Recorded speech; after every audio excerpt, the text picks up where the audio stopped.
अधिक लक्ष घातलं असतं तर कदाचित आम्ही थोडं अजून पुढे जाऊ शकलो असतो. पण एक वर्तुळ पूर्ण झालं आहे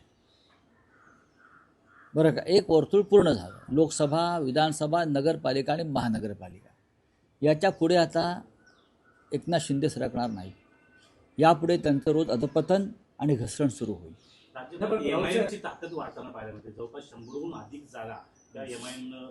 नाही, एमआयएमचं एक वेगळं राजकारण आहे, त्याच्यात भविष्यात बोलू आम्ही. भारतीय जनता पक्ष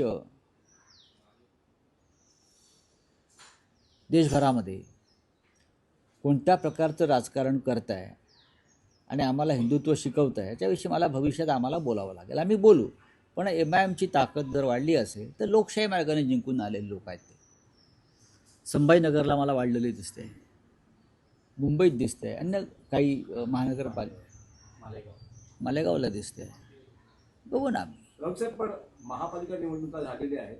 ठाकरे बंधू युती ही भविष्यातल्या निवडणुकांसाठी ही कायम असेल का? ही शंका काय हवी तुम्हाला? ही शंका काय हवी? ही शंका येण्याचं कारण नाही. आम्ही एकत्र आहोत, एकत्र राहू. धन्यवाद. सर, हिंदी में जानना चाहेंगे, जो फाइनल टैली आई है, कहीं ना कहीं आपको लगता है एमएनएस ने अगर थोड़ा जोर लगाया हो